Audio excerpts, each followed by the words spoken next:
Hello guys, this is Aditya from PC Kings. स्वागत है आप लोगों का एक और नए पीसी बिल्ड वीडियो में। आज के वीडियो में हम लोग एक तगड़े लुक्स वाला पीसी बनाने वाले हैं एंड ये पीसी एकदम वाइट थीम होने वाला है। मतलब मोस्टली कैबिनेट एआईओ ये सब वाइट है। एक एक कंपोनेंट के बारे में बात करेंगे अभी एंड फिर बिल्ड करेंगे आप ही के सामने। ये ऑर्डर आया हम लोगों को नितिन भाई के तरफ से, जो कि रहते हैं ऋषिकेश उत्तराखंड में। तो ऋषिकेश उत्तराखंड हम लोग इसको शिप करने वाले हैं, बिल्ड करके टेस्ट करके अच्छे से। बाकी आपको भी बनाना है ऐसा ही कोई गेमिंग या एडिटिंग पीसी तो इस नंबर पे व्हाट्सएप कर सकते हैं मंडे टू सैटरडे सुबह 10 बजे से लेकर शाम के 7 बजे तक, या फिर ऑफलाइन पीसी किंग स्टोर पे भी आ सकते हैं एंड अपना पीसी बिल्ड ऑफलाइन बनवा सकते हैं। बट पहले कॉल जरूर कर लीजिएगा इस नंबर पे। अब एक एक करके सारे कंपोनेंट्स के बारे में बात कर लेते हैं एंड यहाँ पे थोड़ा सा अजीब बात आपको लगेगा तो मैं आपको उस बारे में भी बताऊंगा। सबसे पहले बात कर लेते हैं हम लोग अपने प्रोसेसर के बारे में। प्रोसेसर है हमारा Ryzen 5 5600 GT। बजट में AM4 प्लेटफॉर्म में अगर बिना ग्राफिक कार्ड के बिल्ड करने वाले थे तो this is the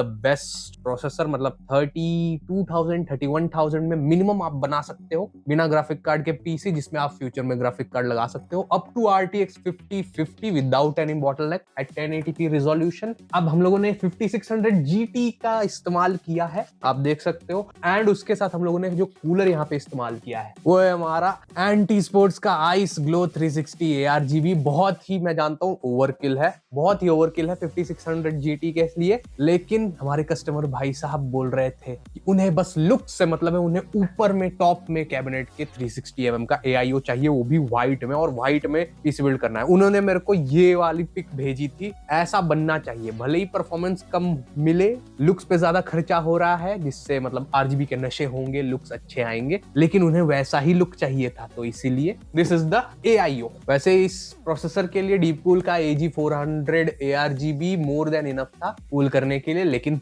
custom PC है भाई, लुक्स चाहिए भैया को, तो हमने लुक्स दिया है। नेक्स्ट अब हम लोग बात कर रहे हैं मदरबोर्ड के बारे में। As it is a Gen 3 processor, Gen 3 PCI को सपोर्ट करता है, तो हम लोगों ने यहाँ पे B450 मदरबोर्ड ही लगाया है, जो कि है गीगाबाइट का B450M DS3H वाईफाई ब्लूटूथ के साथ आ जाता है एंड बजट में आता है 5600 GT के लिए मोर देन इनफ है।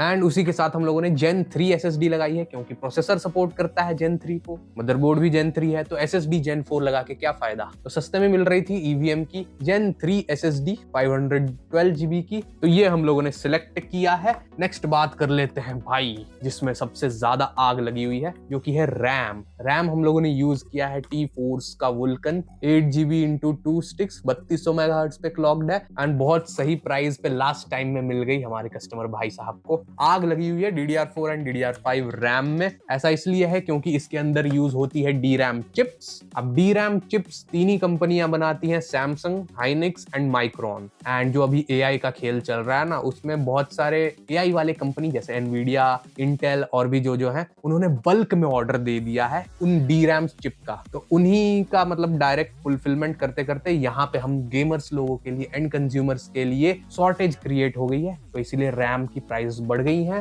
एंड SSD की भी थोड़ी बहुत प्राइसेस बढ़ गई हैं उस वजह से। अब एक खतरनाक बात बताऊं, ये DRAM चिप्स है ना, ये हमारे ग्राफिक कार्ड में भी होता है, तो हो सकता है ग्राफिक कार्ड की भी प्राइस थोड़ी बहुत बढ़ जाए, इसीलिए भाई देर मत करना, करवा लो पीसी बिल्ड, नहीं तो फिर कहीं वही कोरोना काल वाला टाइम ना आ जाए तो ग्राफिक कार्ड महंगे उतने महंगे तो नहीं होंगे, लेकिन भाई क्यों रिस्क लेना है तो ले लो। अब ये एक स्टिक हम लोगों ने दिया है अभी 2000 का जस्ट, लेकिन अब आपको नहीं मिलेगा, अब 2800 के आसपास ही मिलेगा। नेक्स्ट बात कर लेते हैं ग्राफिक कार्ड के बारे में। अब देखो यहाँ पे कैच है, हम लोगों ने यूज किया है 5600 GT जिसमें इंटीग्रेटेड APU आता है, बिना ग्राफिक कार्ड के भी डिस्प्ले मिल जाएगा। तो हम लोग ये ग्राफिक कार्ड क्यों यूज कर रहे हैं, क्योंकि कस्टमर भाई साहब ने पहले ऑर्डर किया था इस ग्राफिक कार्ड के बिना, तो इसीलिए बिना ग्राफिक कार्ड के डिस्प्ले लेने के लिए हमने 5600 GT यहाँ पे इस्तेमाल किया। लेकिन बाद में 5 दिन बाद उनका मूड बदला एंड उन्होंने बोला कि भाई साहब हमें ग्राफिक कार्ड लगा दीजिए, हम आपको पेमेंट कर देंगे। तो फिर उसी के हिसाब से हमने यहाँ पे RTX 5050 लगा दिया, जो कि 1080p पे सारे गेम्स को अल्ट्रा टू हाई सेटिंग्स पे आराम से चलवा सकता है। एंड लेटेस्ट 5000 सीरीज में है तो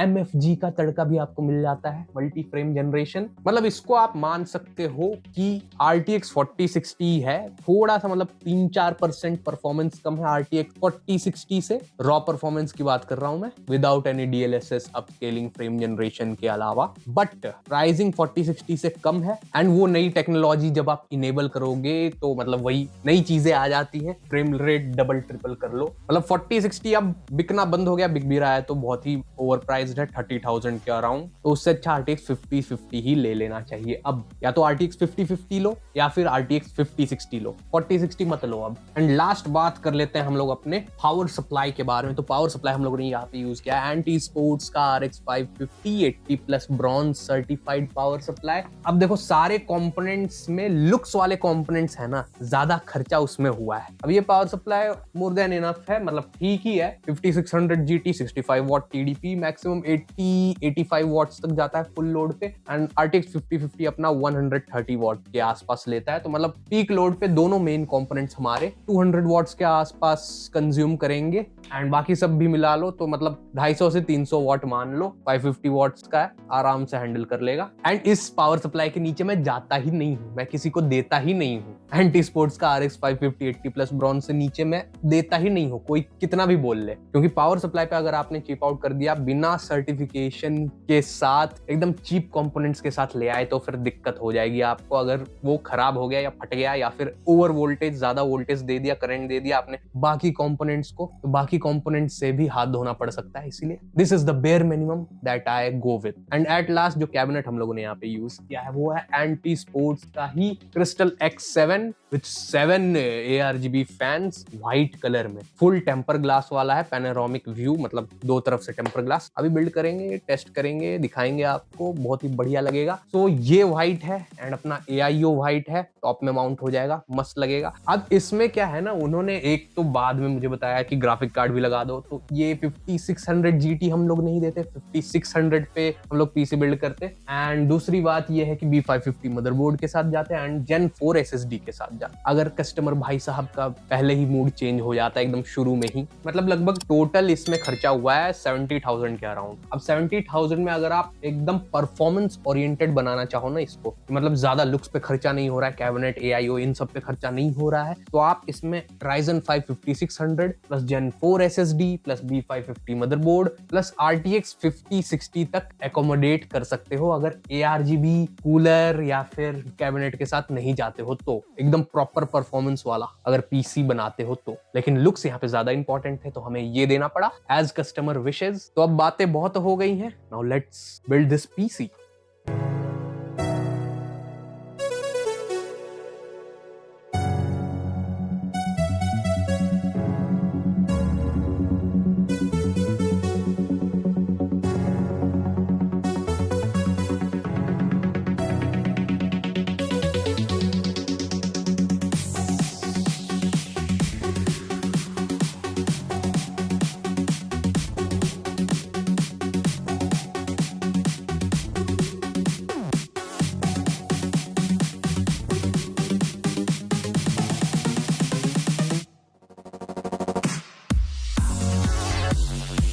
ये देखो भाई हमारा 5600 GT, जी दिख रहा होगा लेकिन GT है, 100% लोड पे चल रहा है। देखो CPU Z से हम लोग स्ट्रेस टेस्ट कर रहे हैं यहाँ पे।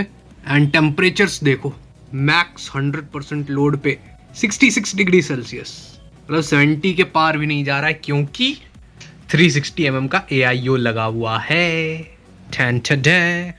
एंड अब बारी है सबसे ग्लैमरस कंपोनेंट लगाने की इन योर PC बिल्ड। किसी भी PC बिल्ड में ग्राफिक कार्ड उस PC बिल्ड की जान होती है, इसी को लगाने के लिए सब लोग तरसते हैं। तो अब हम लोग लगाने जा रहे हैं फाइनली Inno3D का RTX 5050 Twin X2 SFF black variant. सबसे सस्ता माल 5050 में, लेकिन परफॉर्मेंस एकदम जबरदस्त। चलिए अब इसकी अनबॉक्सिंग करते हैं, आइए देख लेते हैं unboxing. Inno3D RTX 5050 Twin X2 8GB low noise SFF ready, ray tracing DLSS 4, multi frame generation का तड़का, रिफ्लेक्स 2, NVIDIA स्टूडियो ड्राइवर्स, 3 साल की वारंटी और चमकता हुआ बॉक्स है भाई। देखो यहाँ पे लाइट पड़ती है ना तो रेनबो काइंड ऑफ इफेक्ट आता है। Nice nice, very nice. And यहाँ पे आप देख सकते हो इसकी सील, एंड यहाँ पे भी आप देख सकते हो इसकी भी सील, यहाँ पे दोनों तरफ सील है। एंड यहाँ पे कुछ आपको बता रखा है कैसे लो नॉइज ये प्रोड्यूस करेगा, ठंडा रखेगा आपके कार्ड को। इसका कूलर एंड यहाँ पे वही multi frame generation, AI performance and बाकी सब यहाँ पे लिख रखा है। Game winning responsiveness, true to life graphics, AI enhanced graphics and performance with DLSS 4, multi frame generation, NVIDIA Blackwell architecture, NVIDIA ACE भी आता है, NVIDIA ब्रॉडकास्ट सॉफ्टवेयर भी आता है इसमें। सब कुछ इंस्टॉल करके देंगे हम लोग। आइए अब इस घरेलू चाकू से करते हैं इसकी अनबॉक्सिंग। ये रहा सील, ब्रेक कर दिया मैंने सील। ये देखिए निकला अंदर से, निकल जा भाई। अब इसकी जरूरत नहीं है लेकिन इसको मैं संभाल के रखूंगा। ये निकला हमारा ग्राफिक कार्ड, अच्छे से लिपटा हुआ। ये बात एंड ये ग्राफिक कार्ड को निकालने से पहले इधर रख देता हूं मैं। ये कागजी कार्रवाई तो देख ली जाए पहले, थोड़े मजे लिए जाएं। इनो 3D ब्रूचल इन नेचर। अच्छा ये दूसरी भाषा में सॉफ्टवेयर इंस्टॉलेशन, ग्राफिक ड्राइवर्स, ये सब कुछ इंस्टॉल करके देंगे भाई, टेंशन नहीं लेने का। NVIDIA broadcast software drivers optimize करके देंगे, टेंशन नहीं लेने का। एंड ये हम लोगों ने इसमें से निकाल लिया एंड मेरा कैमरा बंद हो गया था, सॉरी। ये हम लोगों ने यहाँ पे सील तोड़ा, यहाँ पे भी एक सील होती है, ये फाइनल सील टूटी एंड ये हमारा ग्राफिक कार्ड बन गया सेकंड हैंड। एंड ये आया हमारा ग्राफिक कार्ड। यहाँ पे आप देख सकते हो Eno 3D RTX GeForce 8 pin का पावर कनेक्टर है यहाँ पे। और ये देखो फ्रंट लुक, 90 mm के फैंस हैं शायद यहाँ पे, एंड छोटे फैंस है लेकिन बेस वेरिएंट है, आराम से कूल कर देगा। TDP भी कुछ ज्यादा नहीं है, 120 वॉट से 130 वॉट्स के बीच में है, at full max load 100% load पे। एंड यहाँ पे आप देख सकते हो 8 पिन कनेक्टर यहाँ पे, एंड ये black back plate GeForce RTX, यहाँ पे सीरियल नंबर वगैरह, बैक प्लेट भी अच्छी है, ठीक ठाक है। एंड यहाँ पे हीट डिसिपेशन के लिए थोड़ा कटआउट दे रखा है, थोड़ा पैसा भी बचा दिया Eno 3D ने। एंड यहाँ पे आपको वारंटी सील ये सब देखने को मिल जाता है। एंड ये प्रोटेक्शन है PCI स्लॉट के लिए, क्योंकि ये फ्रेजाइल होता है, इसको मैं वापस लगा ही देता हूँ। एंड ये यहाँ पे आ गया अपने पास फ्रंट लुक आ गया। एंड यहाँ पे आप देख सकते हो, और यहाँ पे बेसिकली इसके अंदर ये सब प्रोटेक्शन लगा हुआ था ऐसे, ठीक है। मैंने अभी हटाया है और मेरा कैमरा बंद हो गया था, तो इसीलिए मैंने रिकॉर्ड नहीं किया, ठीक है। 3 डिस्प्ले पोर्ट्स और 1 HDMI आपको देखने को मिल जाता है, यानी आप टोटल इसमें 4 डिस्प्ले एक साथ कनेक्ट कर सकते हो, जो कि ऑब्वियस ही है किसी भी ग्राफिक कार्ड के लिए। एंड इस तरीके का आपको लुक देखने को मिल जाता है। अभी लगाएंगे हम लोग इस ग्राफिक कार्ड को यहाँ पे इस PC में, और तब देखना मजा आ जाएगा। ये बड़ी अच्छी बात कही आप।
ये आपका केबल मैनेजमेंट हो गया, बहुत सारे वायर्स थे यहाँ पे, मतलब 10 फैन तो 20 वायर्स ही हो गए फैंस के। उसके बाद power supply and front panel connectors के। तो मैंने अपना बेस्ट पॉसिबल कर दिया कि ताकि सामने से अपना केबल ना दिखे, जो भी केबल्स हैं वो सब पीछे ही छुप जाएं। ये देखिए सामने का फाइनल लुक,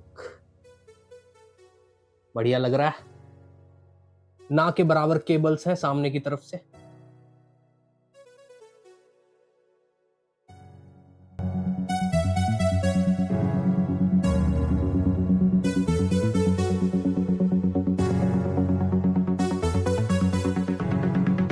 सो फाइनली हम लोगों ने भैया का पीसी एकदम रेडी कर दिया है, सारे ड्राइवर्स वगैरह डाल के, एंड प्रॉपर केबल मैनेजमेंट भी कर दिया है एंड स्ट्रेस टेस्टिंग भी कर दी है। अब मैं एक चीज बताना चाहता हूँ कि उन्होंने ऑर्डर दिया था हम लोगों को 10th of October को, ठीक है, और शुरू में उन्होंने चूज किया था 5600 GT, लेकिन फिर जब हम लोगों ने मतलब अरेंज करवा दिया, सब कुछ विलिंग करवा दिया, तब उसके बाद उनका मन बना कि नहीं, इसमें ग्राफिक कार्ड भी लगना चाहिए। तो फिर उसके बाद उन्होंने ये ग्राफिक कार्ड परचेज किया RTX 5050। अगर वो ऐसा नहीं करते तो इस बजट में Ryzen 5 5600 हम लोग उनको देते, जो कि PCIe Gen 4 को सपोर्ट करता है। एंड ये पीसी ऑलमोस्ट 69,000 के आसपास बना है, अगर आप इतना लुक्स पे खर्चा नहीं करते हो। जैसे ये महंगा वाला AIO लगा हुआ है इसमें 360mm का 5600 GT के साथ, अगर ये इतने की जरूरत नहीं होती है, उन्होंने लुक्स पे ज्यादा खर्चा किया है, ऑलमोस्ट 10,000 एक्स्ट्रा ऑन लुक्स। तो आप अगर इतना खर्चा नहीं करते हो, कैबिनेट थोड़ी मतलब सस्ती वाली लेते हो, 4 फैंस ARGB के साथ जो आता है, एंड एयर कूलर लेते हो, तो आराम से आप इसको 60,000 के 62,000 के आसपास भी बना सकते हो। या फिर इस बजट में 69-70,000 में Ryzen 5 5600 के साथ RTX 5060 आ सकता है, ठीक है। तो वही चीज है कि इसमें मतलब AIO लगा है, महंगा कैबिनेट लगा है, एंड GT होने के बाद भी बाद में ग्राफिक कार्ड ऐड करवाया है भैया ने, तो इसीलिए थोड़ी कॉस्टिंग इंक्रीज हो गई है। एंड अब चलते हैं गेमिंग बेंचमार्क्स की तरफ, जिसका आपको बेसब्री से इंतजार था, है कि नहीं। एंड यहाँ पे देख सकते हो आप, मैंने सारे सॉफ्टवेयर इंस्टॉल कर दिए हैं, NVIDIA broadcast software, NVIDIA app, and ये जो AIO है इसका टेम्परेचर मॉनिटरिंग वाला भी एक ऐप आता है एंटी स्पोर्ट्स का, वो भी मैंने सिंक कर दिया है। गीगाबाइट का RGB 2.2, RGB फ्यूजन, सारी चीजें एक बार में सिंक होके चल रही हैं।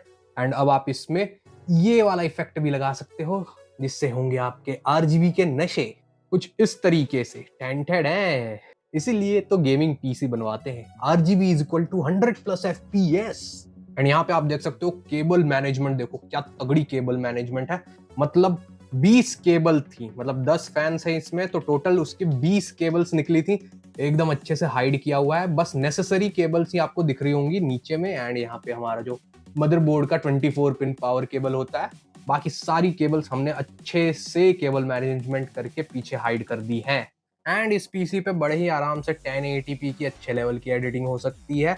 लेटेस्ट 50 सीरीज में AI टॉप्स बहुत ज्यादा है इसमें, तो वो अच्छे से आपके वीडियोस को रेंडर करके देगा। Now let's go to the gaming benchmark. बहुत ही सब्र बेसब्र हो रहे हो ना? एहे, रहा नहीं जाता, तड़प ही ऐसी है ना। अब पहला गेम हम लोगों ने चलाया है बैटलफील्ड 5, जो कि थोड़ा पुराना गेम है इस हार्डवेयर के हिसाब से। इसको चलाया हम लोगों ने 1080p अल्ट्रा पॉसिबल, एकदम अल्ट्रा सेटिंग्स कर दी हैं, एंड 1080p रिजोल्यूशन है, वीसिंक ऑफ है। देखते हैं मैक्सिमम FPS कितने मिलते हैं। एंड ये देखो भाई साहब, बिना किसी अपस्केलिंग के कितने FPS मिल रहे हैं। 1080p अल्ट्रा सेटिंग सही है, मतलब 100 के ऊपर, 120 FPS के ऊपर, धाड़ धाड़ धाड़ धाड़। ये देखो मजे आ गए। ये बात देखो, हमारा CPU बिल्कुल भी बॉटलनेक नहीं कर रहा है। GPU यूजेस 99% पे है एंड CPU यूजेस 50-60% के आसपास। तो there is no bottleneck in the system even at this high refresh rate. Next game is हमारा गॉड ऑफ वॉर 2018, जो कि PC पे आया था 2022 में। इसको चलाया है हम लोगों ने अल्ट्रा सेटिंग्स पे, सब कुछ अल्ट्रा पे कर रखा है एकदम फुल, एंड DLSS को रखा है क्वालिटी पे, एंड 1080p रिजोल्यूशन पे चलाया है विदाउट वीसिंक ऑन। उस केस में हम लोगों को यहाँ पे शुरू वाले मेन्यू में देखो कितने FPS मिल रहे हैं, 90, 91 अल्ट्रा पॉसिबल सेटिंग्स पे, DLSS क्वालिटी पे, मतलब 720p से 1080p पे अपस्केल हो रहा है। एंड देखो यहाँ पे हमारा GPU यूजेस जा रहा है 98-99% पे, नो बॉटलनेक। CPU यूजेस हमारा 50% के आसपास है, एंड दोनों के टेम्परेचर्स भी अंडर लिमिट है, 60-65 के बीच में ही चल रहे हैं। छैन चढ़े, अब ये मारो कुल्हाड़ी। ये बात नेक्स्ट गेम इज हमारा famous shadow of the tomb raider. थोड़ा सा पुराना गेम है, लेकिन इसमें भी रे ट्रेसिंग है, जिसको ऑन करके खेलेंगे हम लोग। DLSS को क्वालिटी पे रख रखा है 1080p रिजोल्यूशन पे, एंड रे ट्रेसिंग हमारा हाई पे है, एंड बाकी सारी सेटिंग्स एकदम अल्ट्रा हाई पे है, ऑन है। Let's run the benchmark. And यहाँ पे हमें रे ट्रेसिंग हाई पे रखने के बाद DLSS क्वालिटी पे है, सारी चीजें हाई पे है, एकदम अल्ट्रा हाई। यहाँ पे देखो FPS कितने मिल रहे हैं, मतलब 100 के ऊपर। इतने सारे NPCs हैं, रे ट्रेसिंग है 100 के आसपास, 190 के नीचे नहीं जाएगा। एकदम अल्ट्रा रे ट्रेसिंग ऑन करके ये सेटिंग्स है, एकदम हाई रिफ्रेश रेट। एंड अभी तक तो हम लोगों ने फ्रेम जनरेशन ऑन भी नहीं किया है, ये बिना फ्रेम जनरेशन के है किसी भी गेम में, रॉ एफपीएस एकदम। एंड नेक्स्ट गेम इज मेरा फेवरेट, आप जरूर ट्राई करके देखना, लिटिल नाइटमेयर्स 2 एनहांस्ड एडिशन, जो कि रे ट्रेसिंग के साथ आता है। एंड इसको चलाया हम लोगों ने 1080p पे, एकदम अल्ट्रा सेटिंग्स के ऊपर, रे ट्रेसिंग भी एकदम अल्ट्रा है इस गेम में, बहुत मस्त रे ट्रेसिंग है।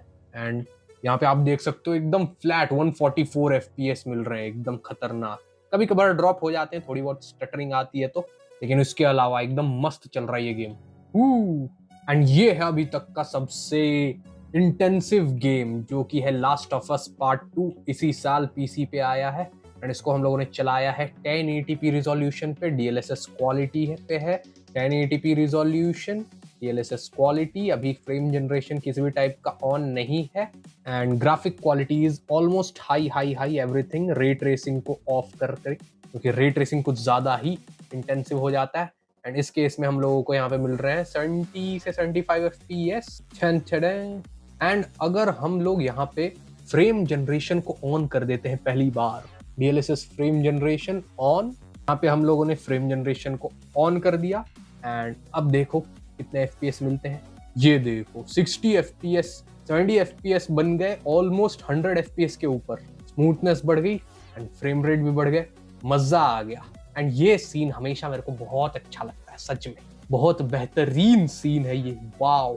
गेम का ओपनिंग सीन नाइस। कूद जा भाई बेटा, कूद जा यहाँ से।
मजा आया, और मैं ये जो मजा है हिंदुस्तान के हर व्यक्ति को देना चाहता हूं।